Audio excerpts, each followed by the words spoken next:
Good afternoon. The continued meeting of the City Commission of Tuesday, May 13th will now continue on Thursday, May 15th, and will please come to order. Please join me in silencing your cell phones.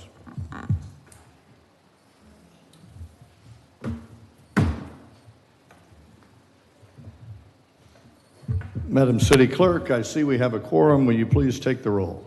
Commissioner Perrine? Here. Commissioner McGurk? Here. Mayor Cleveland? Here.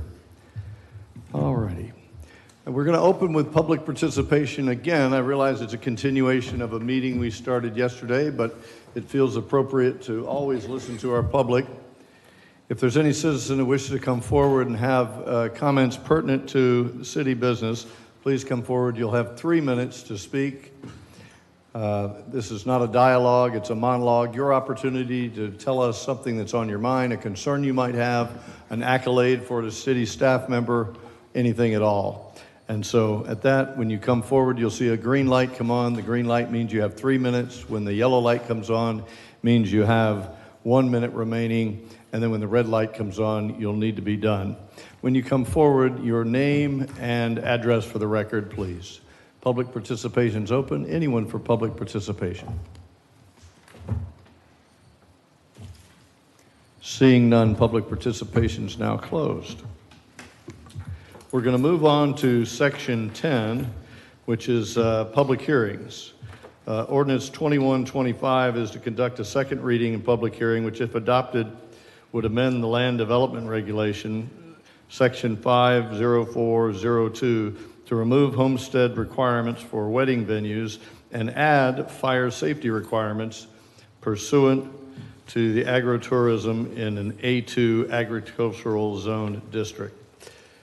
Madam City Attorney, if you'll read the ordinance by title only for the second time, please. Ordinance number 2125, an ordinance of the City of New Smyrna Beach amending the land development regulations, amending Article 5 zoning districts, Section 50402, specific regulations by district to revise the conditions for wedding venues in the A2 agriculture zoning district, providing for codification, providing for public hearing, providing for conflicting ordinances, providing for severability, and providing an effective date.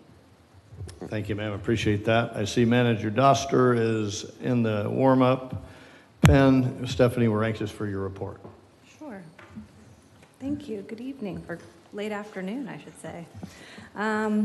So we have property owners at 1711 Martins Dairy Road who purchased an existing wedding venue in an A2 zoning district, and they are working towards a conditional use approval required to operate this wedding venue in the A2 zoning. So just a little history on the property. In 2017, this property became a wedding venue, and the owner at that time did a text amendment to add wedding venues as a conditional use in the A2 zoning district. They lived on the property, and so as part of the conditions that they voluntarily put into the text was that the property would be homesteaded. Since then, this property has turned over maybe 3 times. And the current owner just is unable to homestead the property and would like to change that portion of the text. And when we took that before our TRS staff, our fire department said we'd just like to add a condition on extra fire safety and approval by the fire marshal. So that's what this language here is showing. Number 1 is the applicant shall be limited to homesteading the residence and living on premise. They'd like to remove that, and then at the request of our fire marshal, adding must meet fire prevention code unless determined by the fire marshal to be exempt from the code, from Florida Administrative Code.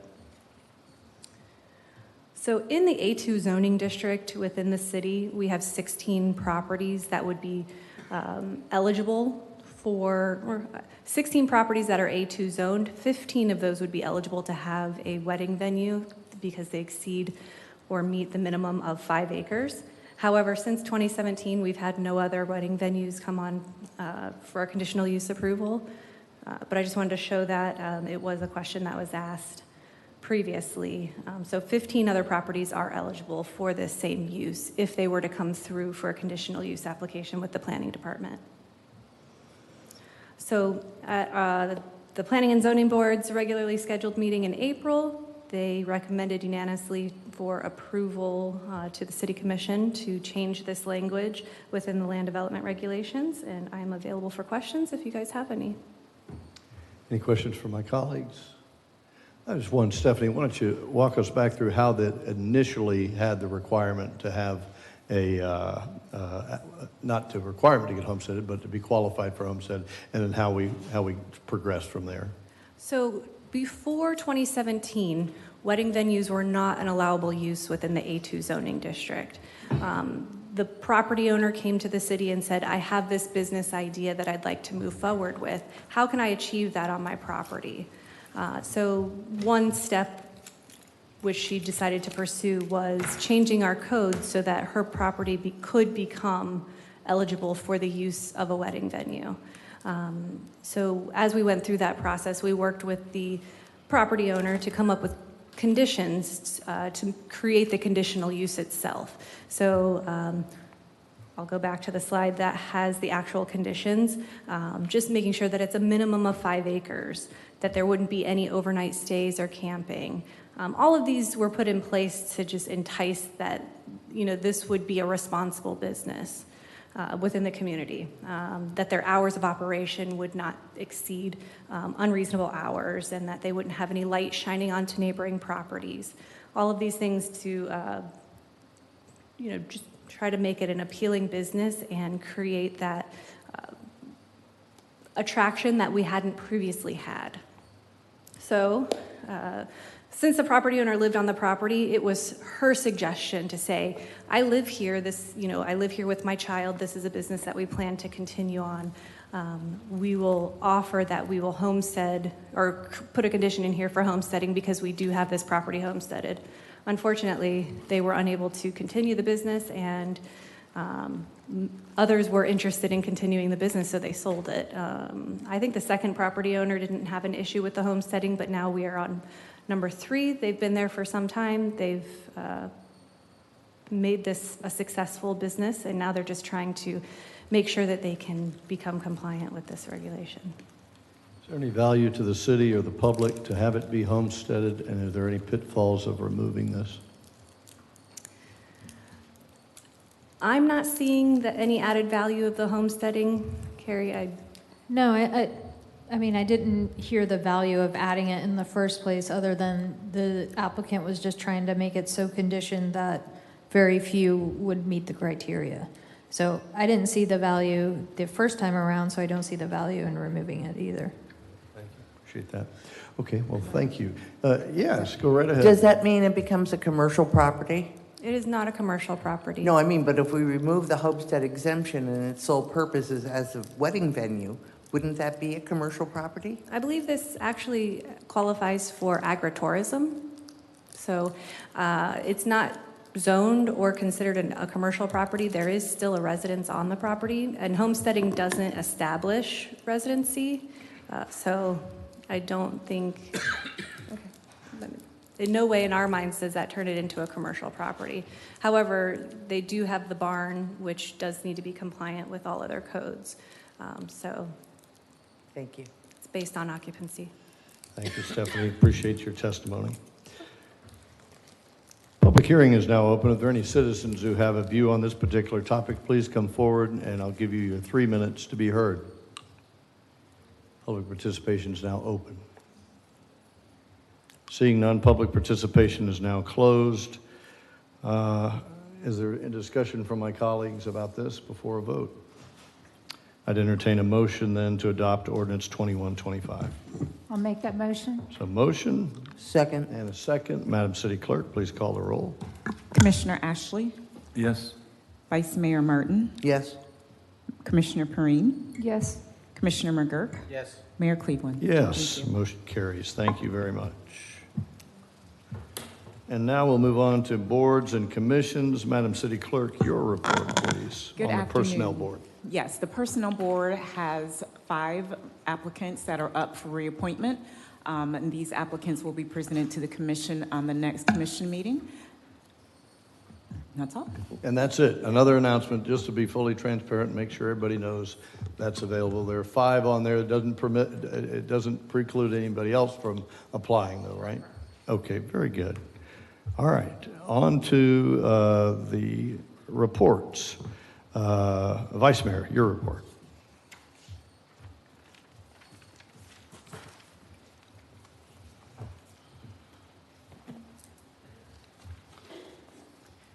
Oh, I'm sorry. I don't have a report this time. Thank you. You're welcome. Commissioner McGurk. No report, Mayor. Thank you. Okay. Commissioner Ashley. I have nothing, no report. Thank you. Okay. Commissioner Perrine. I do. Good. I'd like to open up for discussion and possibly get some comments publicly and for our city attorney. And it involves something that's never happened before in the 2.5 years that I've been sitting up here. But I had some people complain to me about the signs in the chambers because they were blocking views of the boards, the TV monitor screens. And a couple of the signs were so large they were hitting people. I think one was a boat paddle and a couple of other things. And then we had signs taped on the windows, and some of those signs were stating that the attorney was going past his 3 minutes, which we all know that wasn't the case. So there's a lot of misinformed people out there, and we all have rules, and the rules that some people decide to exercise the freedom of speech shouldn't violate being able to see for other people. So I don't know that we have any rules in our chamber. I'd like the attorney to look into this and see that if that happens, if we need to set rules, because I know other cities, states in the nation have rules on size of signs, how many signs, and we should go from there. That's one thing we can comment on, then I have a second. That'd be great. I've had a short conversation with the city manager. I don't believe we have an ordinance today, but Carrie, maybe you can opine about the protocol. We all have been to the State House and have been to the county chambers, and I think they're devoid of signs. And so I don't know whether that requires ordinance or what's the protocol. And maybe we do have one, but I'm unaware of it. So if we had one, I would be looking in our rules of procedure. I'm not giving an official opinion right now because I'd rather research it before I state, but I do believe, if that's disrupting the order of business, this isn't a public forum. It's a designated, limited, we've designated it for business purposes. So I believe we may have an opportunity to say no signs in the chamber. So, but I need to look into that to give an official. Opinion? Any opinion? Yes, sir. Commissioner Ashley. Signs shouldn't be allowed in this room. If people want to use signs, they can use them outside, but not in this room, in my opinion. Jason, you've been here longer than all of us put together. I'm sorry, I shouldn't have said that. But what do you know? Huh? What? What'd you say? I can't hear you. I don't want to put a whole lot of work into this. We've actually put up signs, and ironically, we put up a bunch of signs trying to advertise home rule and how it was getting attacked 7-8 years ago. There wasn't a problem. People weren't assaulted. Do we know if the people who were bothered by the signs, I couldn't see if they asked the people whether or not they would take it away? I'm not against getting information from you on how that would be done. I'm perfectly fine with. But I think you may create a bigger problem by trying to solve a problem that doesn't necessarily exist, or it's, I've never had a complaint in 13 years about signs, not Not saying that there's not a reason that this case may have very well been a situation where the signs were a problem for some people. I'm not discounting that at all. What I'm saying is to create a policy for something, it will be perceived as a freedom of speech issue, a freedom issue. And the question is, do we want to fight that? Do we want to pick that fight for something that hasn't necessarily been a problem? So that's just my thoughts. Anybody else? Commissioner Martin? I'm pretty much agreeing with Commissioner McGurk. I've been to county meetings, by the way, where there have been signs in the meeting. But for something that in the decade or so I've been monitoring City Hall, I've never seen such a thing. And to dedicate a lot of staff time to an issue that may or may not occur again in the next decade or so, I just don't understand it. And again, as Commissioner McGurk said, there's free speech. So I think we should just say, hey, it happened one night and move forward. Let's take a vote. I'll entertain a motion to direct staff to research this and get back to us. Is there a motion of such? I'd like to make that motion to direct staff to look into the rules behind this so that we can vote one way or another. Very good. There's a motion. Is there a second? Second. Madam City Clerk, please call the roll. Vice Mayor Martin, No. Commissioner Perrine, Yes. Commissioner McGurk, Yes. Commissioner Ashley, Yes. Mayor Cleveland. Yes. Okay. So moved, and we'll have some research done on that. And you've got more. One more concerning those type of issues.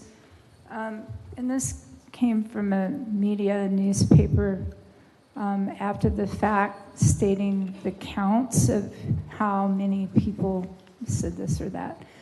So my question for the public to be able to stand up and say, I refuse to state my name and address, then how do we know if they're a constituent or not? Do we at that point listen to what they have to say? I mean, especially if it's a quasi-judicial and we're supposed to know what is factual and what's not. If they're not stating where they're from and they want to exercise their right to withhold that, I get it if they're set to a private situation, if they're a police officer or a fireman.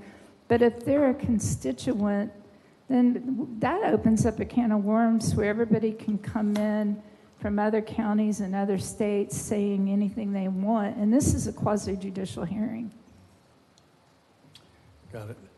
Any other comment? Mr. Ashley? I do have one more. I just thought of this. The lady that brought up closed captions, I thought that was a good idea.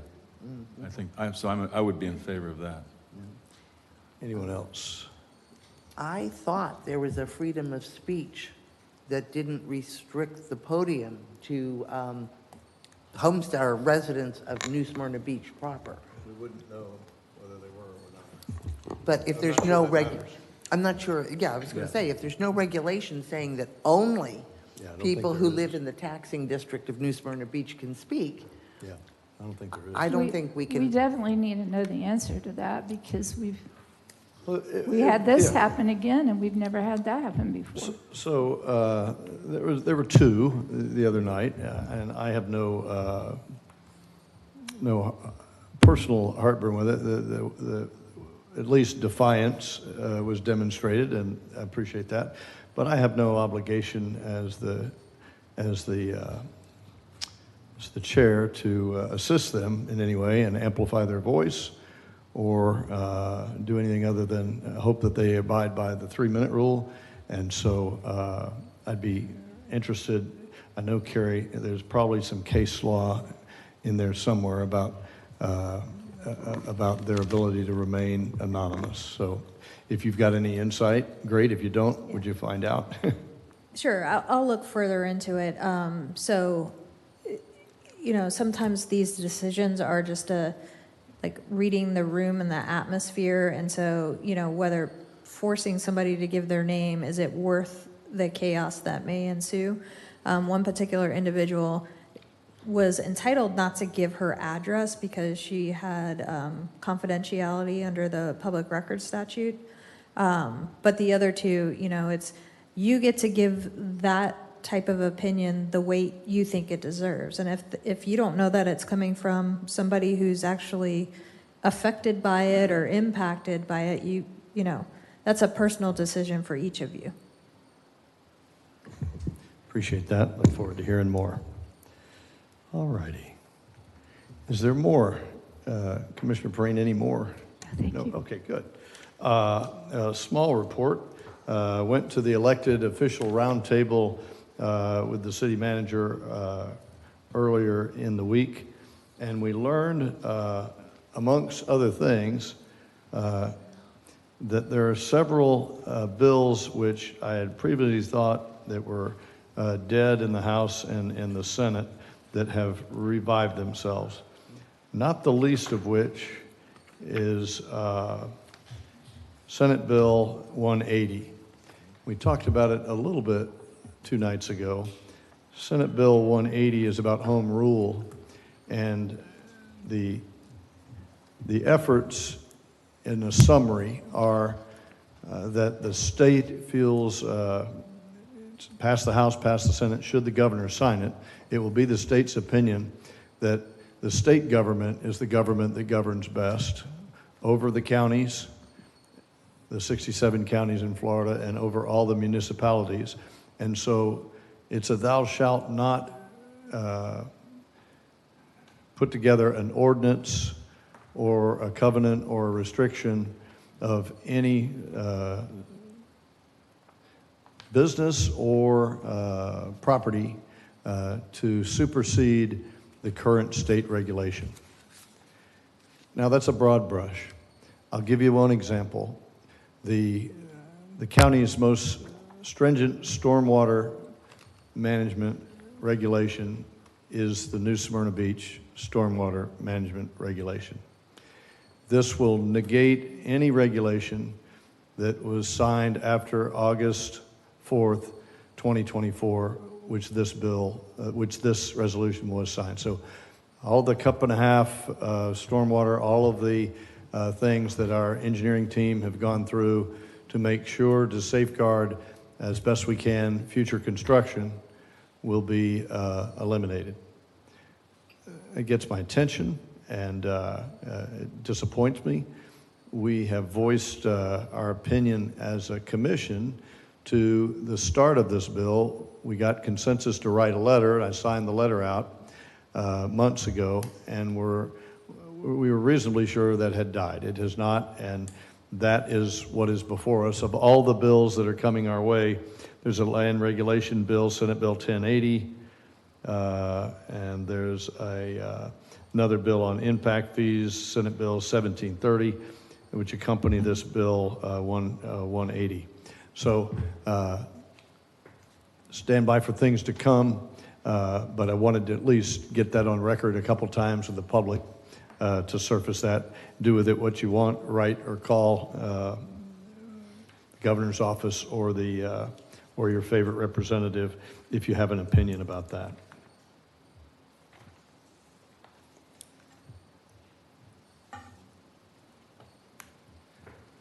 Hurricane season is weeks away, the official kickoff. I know the county is starting preparations and holding classes.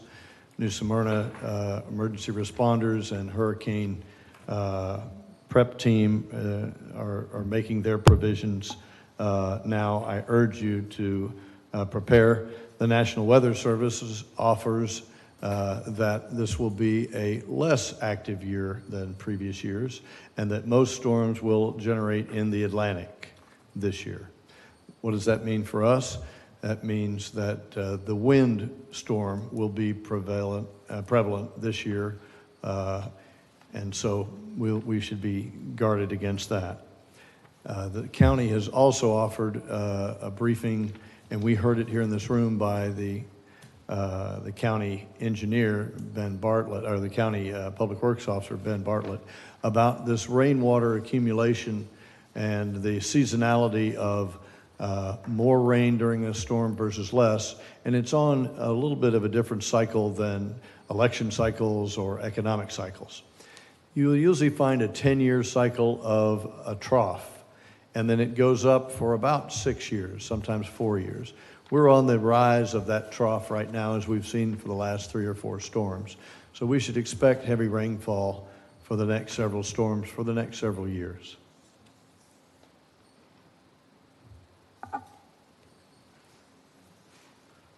Events coming down the road. We will have on the 26th at 10:30 in the Brannon Center a Memorial Day service. So if you're so inclined, we'd like to see you on Monday, Memorial Day at the Brannon Center for sure.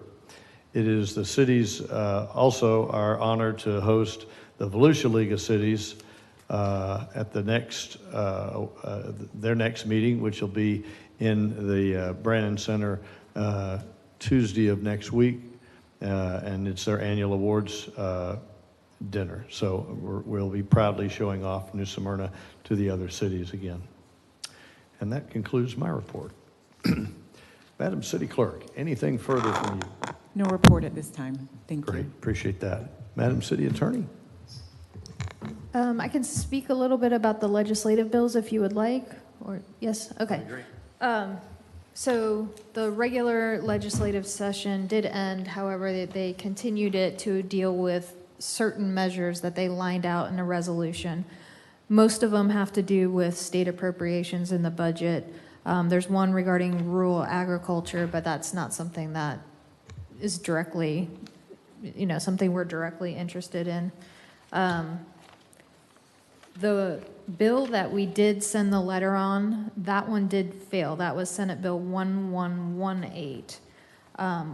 One that passed that is of interest and probably detrimental to the city was regarding landing fees. And so there was a bill that passed that a publicly owned airport is prohibited from charging a landing fee on or after January 1, 2025 for aircraft operations conducted by an accredited nonprofit institution located within the state that offers a 4-year collegiate aviation program. So that's, at one point we were discussing landing fees at the airport in regards to like an Embry-Riddle program that would prohibit it.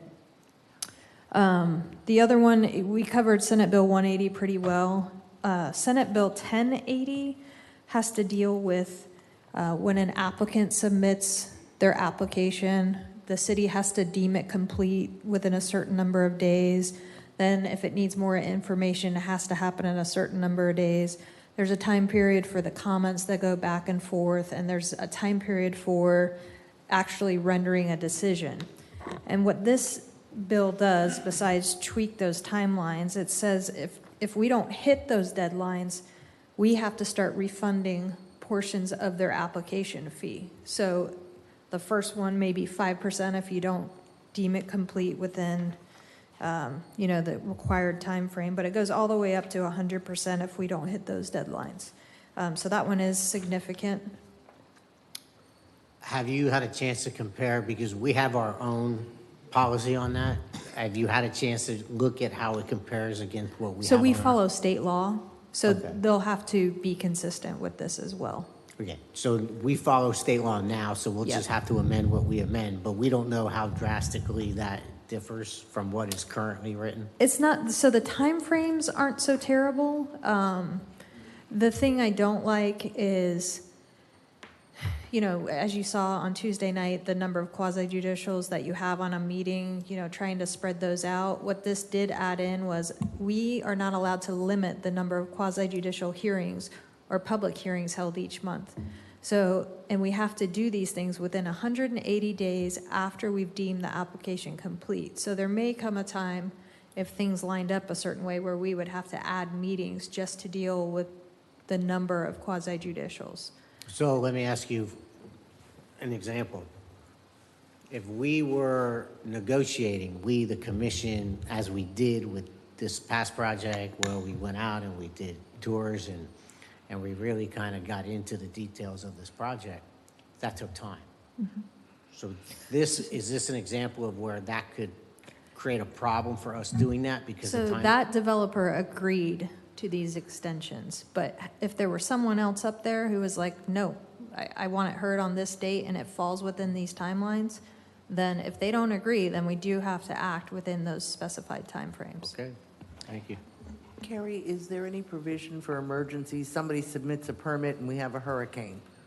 There is something, I can't pull it off at the top of my head, but, there's a thing about barring that type of situation. But Acts of God, yes. So there is something that provides for that. at least that relief. And the last one that I was going to discuss is the Live Local bill. This just, we knew before that it was going to allow for a certain height and density within like a mile or the highest density allowed. So this bill just went further with it. These types of, when it's affordable housing, we have to authorize these. It has to be administratively approved. We can't have a quasi-judicial, so it really just strips the city of power in dealing with these things. A municipality must, upon request of an applicant, reduce parking requirements if they meet certain things about parking available within 1/4 of a mile of a transit stop, or certain number of spaces within a half a mile, or parking available within 600 feet of a proposed development. It allows for a civil action against the city, and anytime they allow fees and costs to be awarded, that becomes a significant exposure for the city. So that's the Live Local one. I have a question. Carrie, we fought that 2 years ago at the Florida League of Cities, and I know they tweak it and bring it back at you. Do you know what they did, what the differences were? Because we fought it 2 years ago, now here they have it again. Is it one that we hope it doesn't go through, but... So they tightened up some loopholes. I know that some people were saying, oh, not in a PUD or anything like that, but in here, it talks about we cannot require a proposed multifamily development to obtain a zoning or land use change, special exception, amendment to a DRI, amendment to a development agreement, amendment to a restrictive covenant. Like, there were some things cities were trying to do to at least get some sort of closure around it, and it looks like this kind of closed those loopholes. Is there anything we can help with that? To me, I think the biggest thing would be trying to oppose this 180, because it does, moving forward, it says you can't adopt more restrictive things within 1 year after a hurricane. But for right now, what they've done is impose a 3-year stop on us from August 1, 2024, all the way out to 2027. So I'm not sure why, if we're looking at 1 year moving forward, why did we do it for 3 on this one, in that other section? Would you recommend the commission send a letter to the governor with some verbiage that you would formulate to protect local jurisdiction?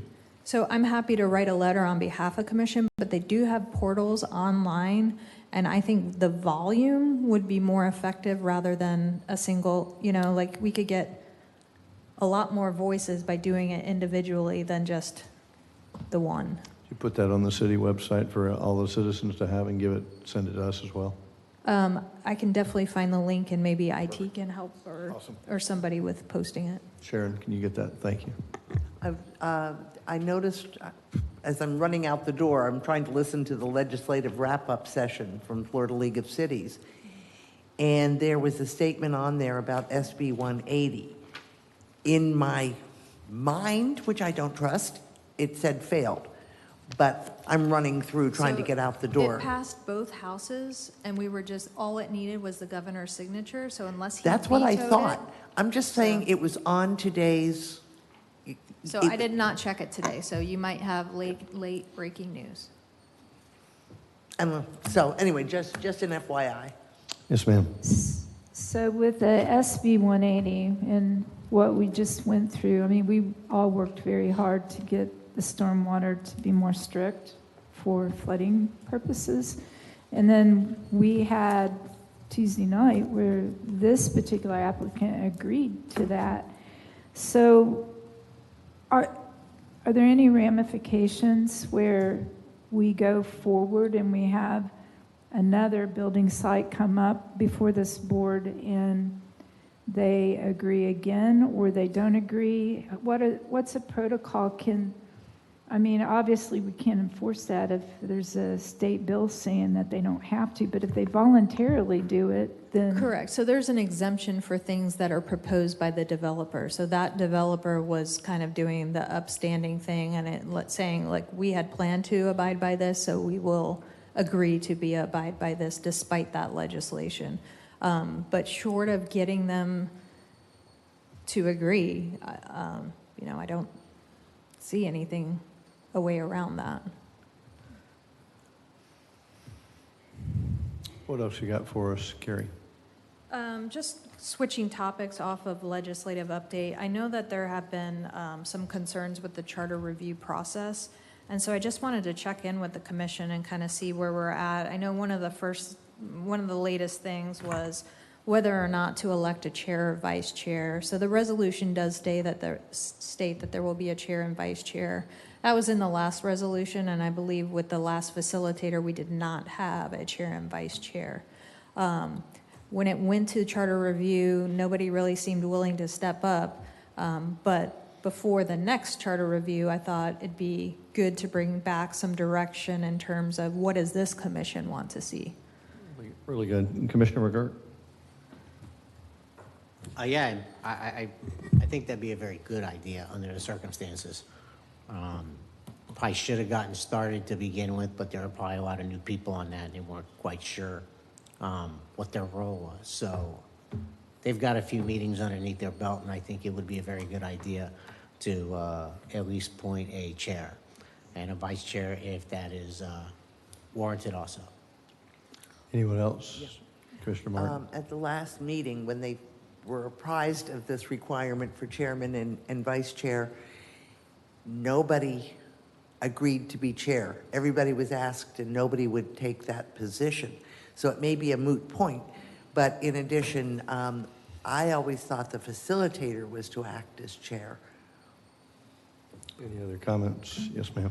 Could you just explain the differences of why we would need one or wouldn't need one? Well, I think in the absence of a facilitator, it's a way to have the meetings run, and move on from item to item to item. The facilitator is supposed to fulfill that role. I know there's been some concerns with the ability to progress through material by the facilitator. So that's why I'm checking in here to say, okay, what kind of direction do we want to give? I got it. I'll offer an opinion. I watched the previous charter review, and it was facilitated by an amazing facilitator who was able to keep a process, a protocol, a procedure in place, and we moved through the items. I do not see that with the current facilitator and not see that it will get any better. There is no process. There are no rules. There is no protocol. And these are bright people. These are amazing citizens who stepped forward, each of them accomplished in their own right, that we appointed there. That is our citizenry at work.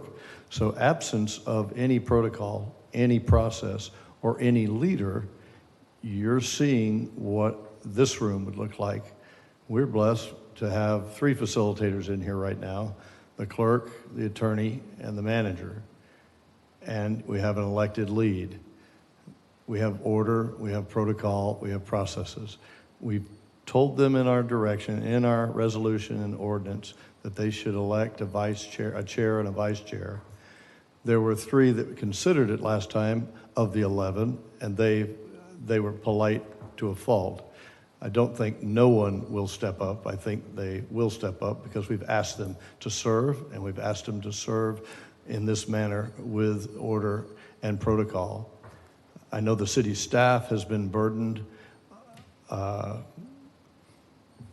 amazingly so, by the absence of a facilitator of the same caliber we had last time. All of those functions have been farmed out to the clerk's office and to the attorney's office, and so I think Commissioner McGurk has it right. We should continue with our current resolution, and no action is needed other than us to, you can bring back the word that you've been told to do that. That's what you should do. Any objections from my colleagues on doing what we told them to do the first time? Thank you. What else you got, Carrie? Just any other concerns that you want to bring up? You know, there's not a lot of resident participation in this. This is a great point. We have the same. It's like budget time. This room is empty at budget time. If the world was concerned, if our residents and constituents were concerned, they would be in this room and voicing their opinions. The three that are in there, the same three that have been to every meeting, they caucus in the back with Commissioner Martin, and then they voice their opinions. And so God bless them for coming forward and doing that. They represent themselves as individuals. I don't see any organizations, and we have many around town that could come in and lobby this group. Anything else? No, I welcome any direction that you all have. They're smart folks. They're going to get there. It has not been pretty to date, but they will get there. And that is our citizenry. That is a reflection of our citizenry, zone by zone by zone. So those are the people. And at the end of the day, it's a recommendation to this commission. And then after that, it goes to the vote of the people. So it's not the last straw. There are many steps along the way. And this is just the first. I have a question about that. So I've heard a lot of the back and forth with certain things on the charter. Are we doing it at the right time? Are we not doing it at the right time? And then also the ballot. My question is, once they bring this back to us, is there a timeline that we foresee that happening? And are we going to call a special ballot, or is that going to be a decision by us? That will be a decision by you with a recommendation from the Charter Review Committee. There were a few things packed in that question, so let me try to rewind. So special election, what else was in there? A lot of people haven't watched the charter reviews, and there was a big question why we're calling it now and not next year. Oh, right. And we voted on that, so maybe touch on that for this board or for these commission meetings. When they did the revamp, the discussion was about checking in. Like, we did this total rewrite. They wanted to say, okay, let's not wait 10 years, let's check in, right? So the language says, shall be appointed in 2026. And so I think what people are getting hung up on is not seeing that if we wanted to do it in 2021, we could have done it. The commission has the ability to call a special election on any charter question at any time. So they're seeing this language as restrictive and calling into question this check-in. So, the commission, by hiring the facilitator, by moving forward with appointing the committee, the direction is move forward. I heard get this done sooner rather than later. But again, there's so many check-ins along the way. Like you all can say, no, let's hold off a year or whatever you want to do. This belongs to this commission. So that was that one. And then the ballot questions. I know one of the things from the charter members was they didn't want to inundate voters with 12 questions. And so they're like, if you have one change that affects multiple sections, you can say, should the city revise sections blank, blank, and blank to reflect that, and whatever that statement would be. So I think they didn't want to have too many questions, and so I think they were trying to focus the review, but there's a way to group them so that you can kind of be comprehensive in the change. That helps. Thank you. By the way, I was under the impression that we were going to have a slow, thoughtful process as opposed to the one we had last time, which was during the pandemic and on Zoom, and it was a little berserk. So I thought we were just going to have a nice, slow process leading up to the election in 26. So And it that can wasn't still clear happen. to me. Yeah. Any other comments about this? Anything else from the lawyer? I have a question. Yes, sir. Are there any budgetary concerns with the process of what the Charter Committee review is doing? For example, if we have a special election, has the city budgeted for that, or is it necessary for the city to budget for that? Or The clerk's got that. I put it in the clerk's budget for the special election. Got it. And so while we're on that topic, Carrie or Sharon, maybe you could get to the differential costs between, and you don't have to have it now, but many think, oh, that's going to be a big expense, blah, blah, blah. Could we get maybe the differential between if it's on one ballot, the ballot, the big ballot, or whether it's on its own ballot? So I know the special election is around 48,000, whether you do it in person or by mail. And Sharon can probably comment on versus doing it at the normal time. I believe at the normal time it's the same because it's on the ballot, but it's $48,000 either in person or by mail for a special election. But if you don't have a special election, what would the cost be? We would have to reach out supervisor of election. I don't think we researched that before. Yeah. May I also ask if we do any cost analysis that it includes the cost of advertising the special election to the public? I know last time there was extensive advertising about the charter. So the only thing the city can do is post factual information, which we did on the website the last time. So that's all the city can do. I know that there were certain special interest groups who did their own type of advertising, but, other than the legal ads for the ordinance and, whatever ads that are run through the supervisor of elections, the city has to remain neutral and can only give factual information. They can't lobby for or against.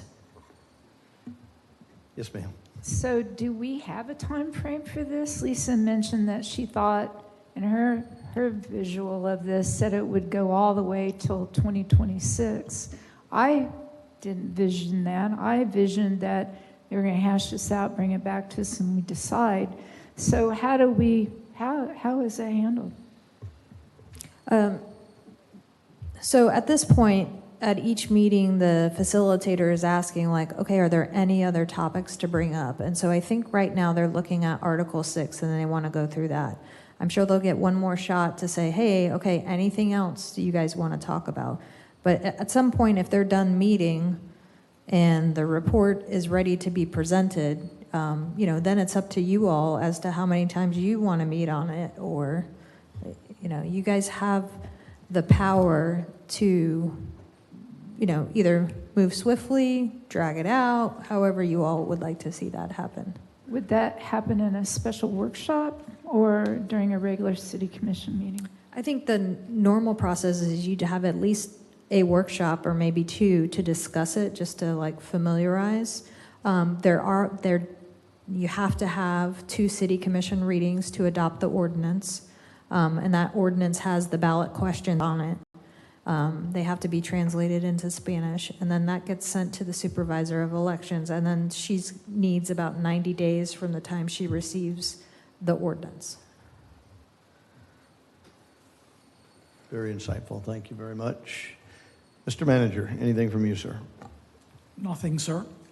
Very good. Okay, with that in mind, we will adjourn for 5 minutes and convene with the City Commission workshop at 4:10. All right, so 4:10, 5 minutes. Thank you.